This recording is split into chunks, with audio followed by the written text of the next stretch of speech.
I'm Dylan Goffey, and I'm here to talk about stricter gun laws.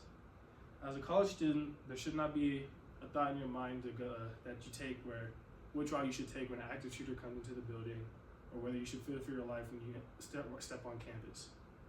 But there also shouldn't be a day in the near future where you're just walking down the street and someone comes up to you with a weapon and you don't have one yourself to defend yourself for self-defense. And today I'll be talking about whether or not people are for or against stricter gun laws. First, as we get going into the discussion, I just want to give you a few facts. From the years 1980 to 2020, 16 states didn't see mass shootings, but the ones that did had 5 or 10 more.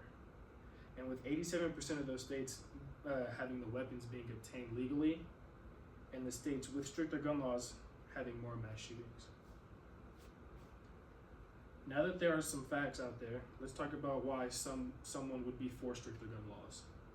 For the first point, it's good for public safety and it's good for keeping guns out of felony or criminal hands.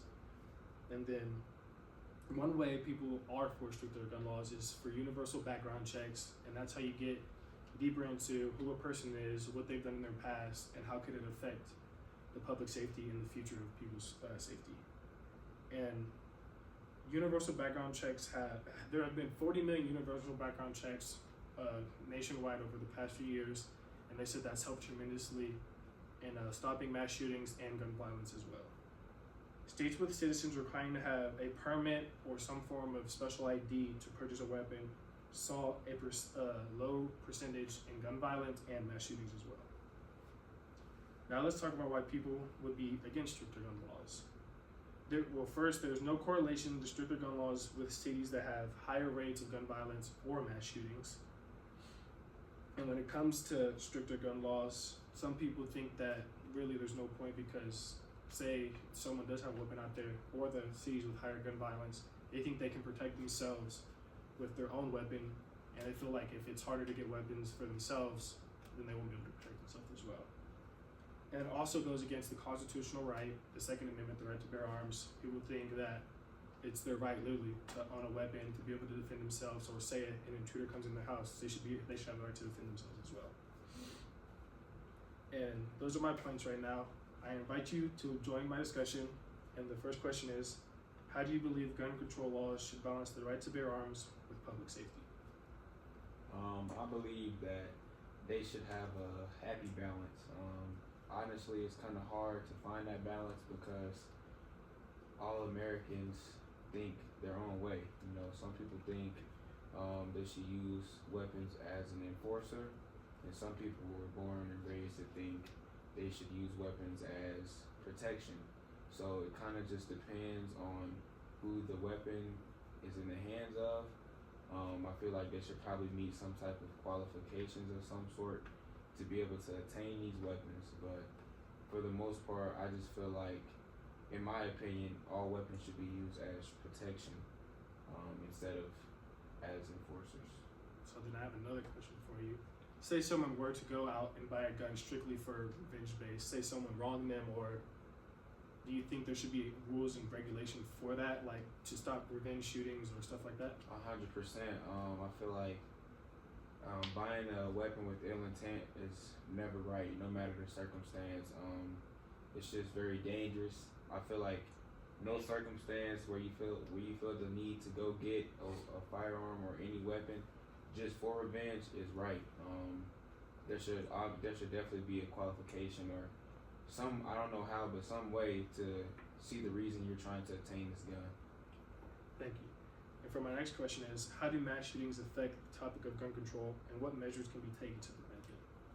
I think mass shootings put more attention on gun control and almost the lack of it. And what was the second part of the question?